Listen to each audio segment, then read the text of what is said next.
नमस्कार। दिव्यांग news special channel में आज एक बार फिर से बात दिव्यांग शख्सियत की। दिव्यांग शख्सियत में चर्चा करना चाहूँगा पहली बार एक साथ 3 दृष्टिबाधित व्यक्तियों के विषय में, जिनका संबंध अलग अलग देशों से, अलग अलग महाद्वीपों से है, लेकिन तीनों का उद्देश्य और मंजिल एक ही रही है और इनकी मंजिल थी माउंट एवरेस्ट को फतेह करना, जिसे तमाम बाधाओं कठिनाइयों के बाद पूरा किया। हालांकि मैं माउंट एवरेस्ट पर पहुंचने वाले पहले दृष्टिबाधित व्यक्ति के विषय में चर्चा करना चाह रहा था, लेकिन 24 मई 2021 को एक और दृष्टिबाधित व्यक्ति ने माउंट एवरेस्ट शिखर तक पहुंचकर विश्व रिकॉर्ड बनाया और ये रिकॉर्ड एशिया महाद्वीप के नाम बनाया गया, क्योंकि अभी तक एशिया की तरफ से कोई दृष्टिबाधित व्यक्ति माउंट एवरेस्ट तक नहीं पहुंचा। जिन दृष्टिबाधितों की मैं चर्चा कर रहा हूं, उनमें अमेरिका से ब्लाइंड एरिक, जो कि टोटली ब्लाइंड हैं। दूसरे ऑस्ट्रेलिया की तरफ से एंडी हॉल्जर, ये भी टोटली ब्लाइंड थे, जो माउंट एवरेस्ट पर पहुंचे। और तीसरे दृष्टिबाधित जो 24 मई 2021 को माउंट एवरेस्ट तक पहुंचकर अपना देश का झंडा फहराया, और ये व्यक्ति है झांग होंग, जो कि तिब्बत के रहने वाले हैं। तिब्बत पर चाइना अपना आधिपत्य समझता है, उसकी तरफ से माना गया है, इन्होंने प्रतिनिधित्व किया चाइना की तरफ से। इन तीनों दृष्टिबाधितों की चर्चा मैं क्रमशः करूंगा। पहले दृष्टिबाधित शख्सियत की मैं चर्चा कर रहा हूं, उनके नाम एक से बढ़कर एक रिकॉर्ड हैं और मुश्किल रिकॉर्ड भी इन्होंने अपने नाम किए हैं, अपने देश के नाम किए हैं। सबसे पहले मैं माउंट एवरेस्ट तक पहुंचने वाले दुनिया के पहले दृष्टिबाधित शख्सियत के विषय में चर्चा करना चाहूँगा, जिन्होंने न केवल माउंट एवरेस्ट तक पहुंचने का रिकॉर्ड बनाया, बल्कि 7 समिट को भी कंप्लीट किया, ग्रैंड कैनियन को क्रॉस किया और उस पर्वत शिखर तक भी पहुंचे जहां अभी तक दुनिया के 150 दृष्टिवान लोग ही पहुंच पाए। इनका नाम है एरिक वेन मेयर, जो कि अमेरिका के रहने वाले हैं। पेशे से एक शिक्षक, रेसलर, कोच, मोटिवेशनल स्पीकर, सामाजिक कार्यकर्ता और ऑथर हैं। 3 किताबें भी लिखी हैं और उन किताबों के विषय में भी चर्चा करना चाहूँगा, कितनी महत्वपूर्ण ये किताब रही हैं, उस पैसे का इन्होंने क्या किया, ये तमाम विषयों पर मैं चर्चा करूँगा। एरिक वेन मेयर का जन्म 23 सितंबर 1968 को अमेरिका में हुआ। जब 13 वर्ष के थे तो इन्हें रेटिना संबंधित प्रॉब्लम हुई और उसी के चलते आंखों की रोशनी कम होने लगी।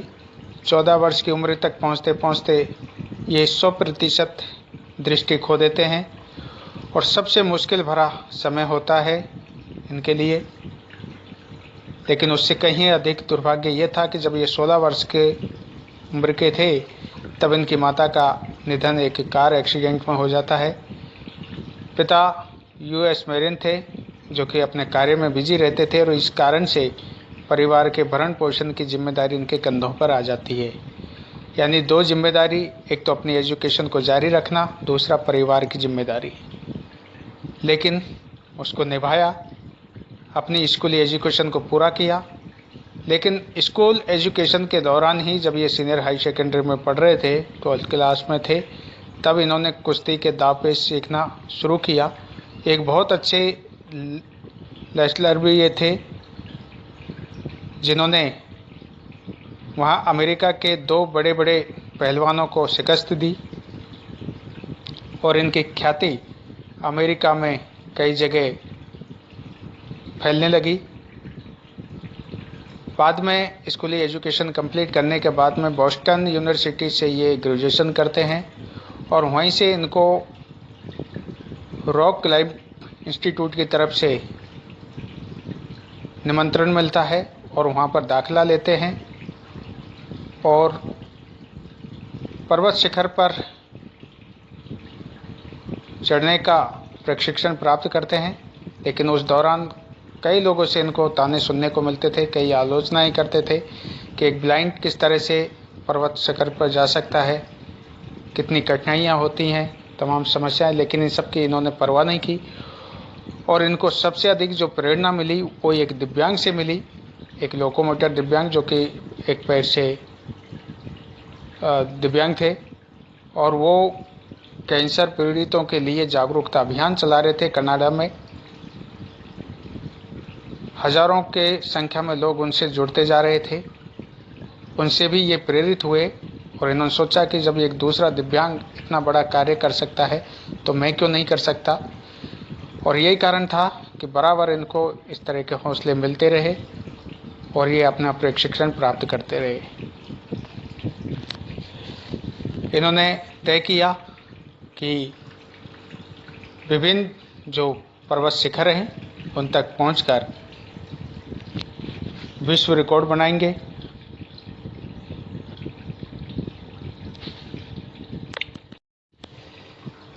सबसे पहले 1995 में ये उत्तरी अमेरिका के अलास्का में स्थित डेनाली पर्वत शिखर को फतेह करते हैं। उसके बाद 1996 में एल कैपिटन शिखर तक पहुंचते हैं।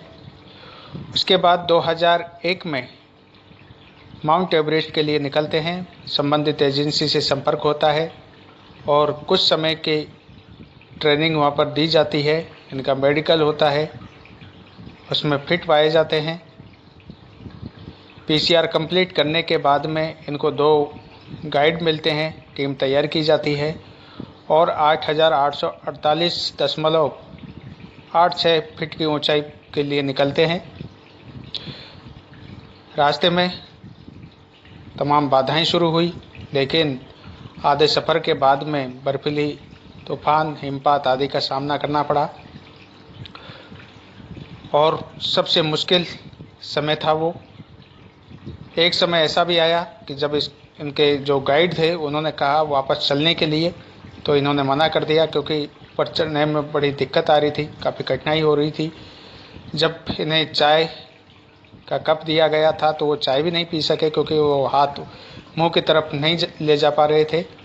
तो ये तमाम बाधाओं के इनको सामना करना पड़ा, लेकिन अंत में 13 घंटे के बाद में ये दुनिया के सर्वोच्च शिखर तक पहुंचने में सफल हुए और ये बात है 25 मई 2001 की।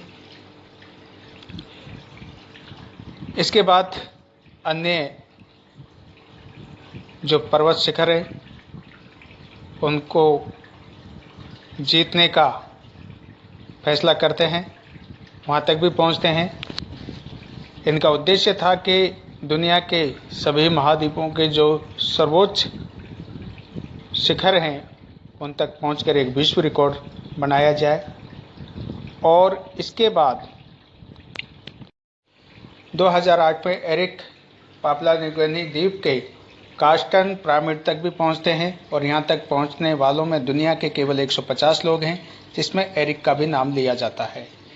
माउंट एवरेस्ट से लेकर अन्य दुनिया के सर्वोच्च शिखर तक का सफ़र उनका जारी रहता है और इसका वर्णन कुछ एरिक इस प्रकार से करते हैं। I'm here in front of this exhibit of Mount Everest in 2001. I got the privilege of climbing it. I became the first blind person to do so, but more proud is the fact that 19 of my team reached the summit that day. इस प्रकार से mount Everest सहित 7 summit को complete करते हैं। दुनिया के सभी जो 7 महाद्वीप हैं उनकी सर्वोच्च पर्वत शिखरों तक पहुंचकर अपना देश का झंडा फहराते हैं। विश्व रिकॉर्ड बनाने का सिलसिला जारी रहता है। 2014 में दुनिया की मुश्किलों से भरी घाटी ग्रैंड कैनियन को क्रॉस भी करते हैं और उसे क्रॉस करके एक और विश्व रिकॉर्ड बनाते हैं।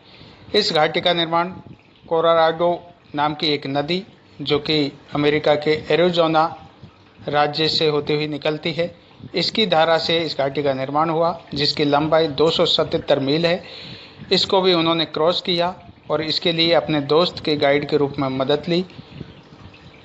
उन्होंने ही इनका मार्गदर्शन किया, रास्ते में आने वाली बाधाओं से अवगत कराया और दोस्त की मदद से ही इस घाटी को क्रॉस करने में वो सफल रहे, जिसकी लंबाई मैंने बताई 277 मील थी। और ऐसा करने वाले दुनिया के पहले दृष्टिबाधित बने, जिन्होंने ग्रैंड कैनियन को क्रॉस किया। इसके बाद उनके जीवन के अन्य पहलुओं पर मैं बात करूंगा। तमाम विश्व रिकॉर्ड बनाने के बाद में एरिक वैन मेयर अमेरिका में रह रहे हैं, सामाजिक कार्यों से जुड़े हुए हैं। उनका नो बैरियर मूवमेंट जारी है, जो कि दृष्टिबाधितों को प्रेरित कर रहा है। और उनका प्रमुख नारा रहा है कि जितनी कठिनाइयाँ आपके सामने हैं, उससे कहीं अधिक साहस आपके अंदर है, उसे बाहर निकालने की ज़रूरत है, बाहर ले जाने की ज़रूरत है। पेशे से वो शिक्षक हैं, जैसा कि मैंने ऊपर बताया। एक रेसलर भी हैं, जैसे हमारे यहाँ सुशील कुमार आजकल चर्चा में है। कोचिंग देते हैं, कोच हैं, कुश्ती सिखाते हैं और कुश्ती में भी उनका बड़ा नाम रहा है। दो जो नामी पहलवान थे उनको उन्होंने शिकस्त दी। एक सामाजिक कार्यकर्ता, शिक्षक और रेसलर के अलावा एक वो ऑथर भी हैं। 3 उन्होंने किताबें लिखी हैं और वो किताबें काफ़ी चर्चित हुई हैं। किताबों से मिलने वाली राशि को भी उन्होंने अपना नो बैरियर जो अभियान है उसमें लगाया, अपने एनजीओ के माध्यम से। उनकी जो 3 किताबें हैं, जिनमें फर्स्ट किताब काफ़ी चर्चा में रही, उसके काफ़ी संस्करण बिके। ये किताब इस प्रकार से हैं। उनकी 3 प्रमुख जो किताबें हैं वो इस प्रकार से हैं। Touch top of the world, दूसरी किताब का नाम है a blind man journey to climb, और तीसरी उनकी जो किताब है वह है for the I can see. ये 3 रचनाएं उन्होंने रची हैं, 3 किताबें लिखी हैं। पहली किताब touch top of the world काफ़ी पॉपुलर थी। इसके भारी संख्या में संस्करण बिके और उससे मिलने वाली राशि को उन्होंने अपने मूवमेंट, अपना जो एनजीओ था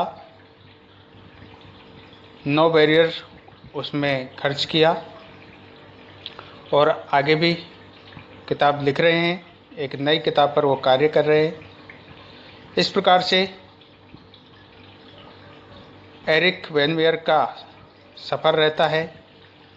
एक से बढ़कर एक मुश्किलों भरे विश्व रिकॉर्ड वो बनाते हैं और मुझे लगता है कि अन्य किसी दृष्टिबाधित को ऐसा रिकॉर्ड बनाने में काफ़ी समय लगेगा। जो उन्होंने साहसिक कार्य किया, मुश्किल भरा सफ़र था, बाधाओं को चुनौती दी और दूसरे दृष्टिबाधितों को वो प्रेरित कर रहे हैं। ना केवल अमेरिका में, दूसरे देशों में भी वो प्रेरित कर रहे हैं। अब बात करता हूँ दूसरे एक और दृष्टिबाधित व्यक्ति के विषय में, जिन्होंने 2017 में माउंट एवरेस्ट पर चढ़कर अपना देश का झंडा फहराया और ये दूसरे नंबर के दृष्टिबाधित थे। इनका नाम है एंडी हॉलजार, जो कि ऑस्ट्रेलिया के रहने वाले हैं। इन्होंने भी अपना सफ़र शुरू किया और वही सारी प्रक्रियाएं इनको भी करनी पड़ी।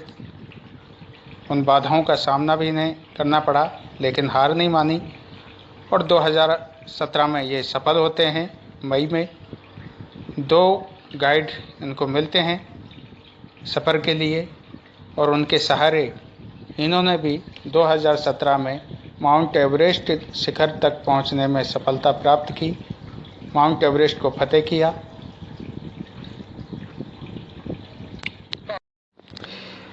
अब बात करता हूँ तीसरे ब्लाइंड शख्सियत के विषय में, जो कि 24 मई 2021 को माउंट एवरेस्ट तक पहुंचकर एशिया का नाम रोशन किया, अपना देश का नाम रोशन किया। इस शख्सियत का नाम है चांग होंग, जिसे जांग होंग के नाम से भी जाना जाता है। इनका जन्म तिब्बत के एक स्थान चिंकिंग में 1976 को हुआ। एक किसान परिवार से आते हैं। उस परिवार में 2 सदस्य पहले से ब्लाइंड थे, इनके फादर और इनके चाचा, जिनकी देखरेख की जिम्मेदारी भी इनके ऊपर थी। 90 के दशक में ये कॉलेज में एडमिशन ले चुके थे। जब इनकी उम्र 21 वर्ष की थी तो एक जेनेटिक बीमारी के चलते इनकी भी आंखों की रोशनी चली जाती है। 3 सदस्य उस परिवार में ब्लाइंड, जिसमें से एक जिम्मेदारी अपने निभा रहे थे चाचा और फादर की देखरेख की, वो भी ब्लाइंड हो जाते हैं और तमाम अनावश्यक प्रतिक्रियाओं का दौर भी शुरू होता है परिवार की तरफ से, समाज की तरफ से। तो ऐसे में बहुत मुश्किल हो रही थी। इन्होंने अपनी पढ़ाई छोड़कर फिर काम की तलाश शुरू की। तिब्बत में एक हॉस्पिटल है, फोकिंग हॉस्पिटल, जिसमें इनको मसाज का कार्य मिला। जिम भी ज्वाइन किया। उसके बाद में ये एरिक के बारे में सुन चुके थे, जो कि माउंट एवरेस्ट शिखर तक पहुँचे। उससे काफ़ी प्रभावित हुए और अपनी समस्याओं का समाधान भी एरिक के जो भाषण थे, स्पीच थे, उनसे इनको मिला। इन्होंने भी तय किया कि माउंट एवरेस्ट शिखर को फतेह किया जाए। एक इंस्टीट्यूट में आवेदन किया और वहाँ से प्रशिक्षण लेना भी शुरू कर दिया। लेकिन आलोचनाओं की कमी यहाँ भी नहीं थी। वो लोग भी मिले जो इन्हें पीछा धकेलना चाहते थे, जो मना करते रहे, और उनमें ऐसे लोग भी थे जो इनके जज्बे पर, साहस पर विश्वास था। वो चाहते थे कि आगे बढ़ें और ऐसा ही हुआ। 2019 से इन्होंने ट्रेनिंग लेना शुरू किया और 2020 में ये माउंट एवरेस्ट के लिए जाना चाहते थे। लेकिन कोरोना की वजह से जो है नेपाल सरकार ने उस यात्रा पर प्रतिबंध लगा दिया था, तो इनको भी वो अवसर नहीं मिला, कैंसिल करना पड़ा। ये खबर भी प्रकाशित हुई थी जब इनका जाने का पूरा प्लान था, तैयारी चल रही थी। फिर से ये लगातार अपने प्रशिक्षण को जारी रखते हैं और अगले साल की तैयारी करते हैं। 2021 में इन्होंने वैक्सीन लगवाई और पूरी तैयारी ये कर चुके थे।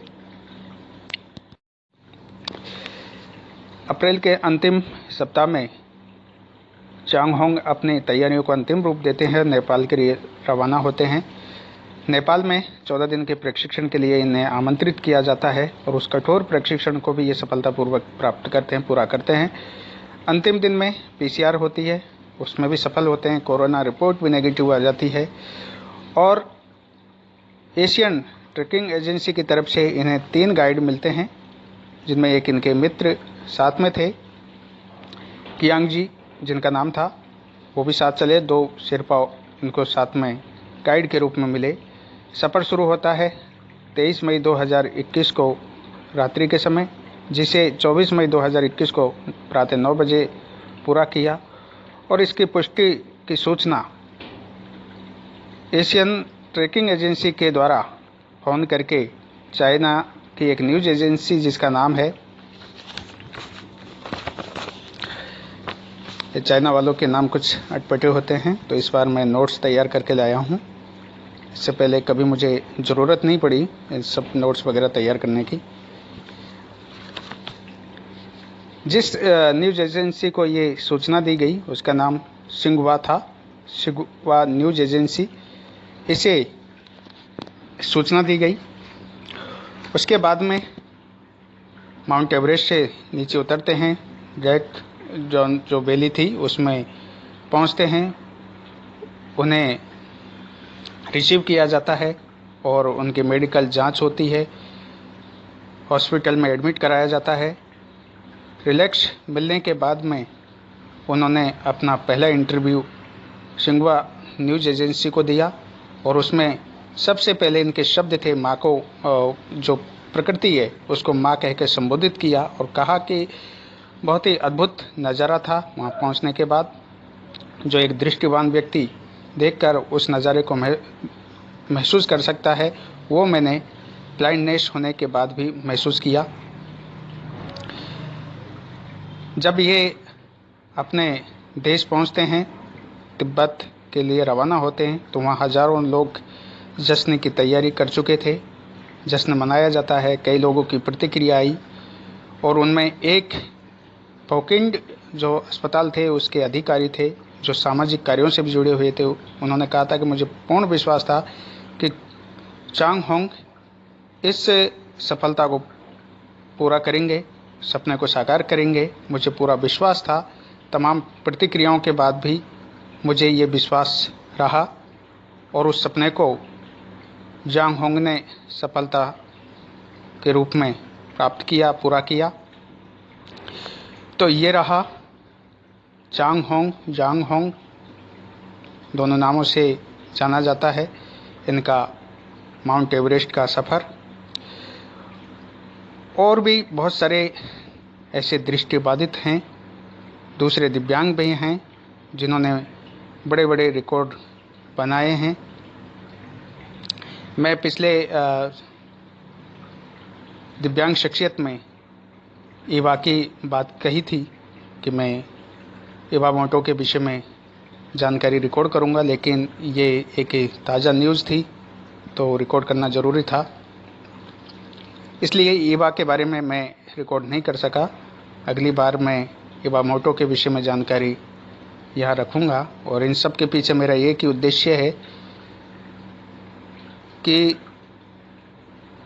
उस समाज के अंदर जिसमें एक भारी संख्या में कूपमंडकों की भीड़ लगी हुई है और जिनका ये मानना है कि दृष्टिबाधित लोग, दूसरे दिव्यांग लोग कुछ नहीं कर सकते, उनके लिए ये जवाब है। आज से लगभग 4-5 महीने पहले एक मैगजीन प्रकाशित हुई थी अमेरिका से और उसमें एक सर्वे के विषय में बताया गया था, एक सर्वे किया गया था पूरी दुनिया के जो दिव्यांग हैं उनके विषय में।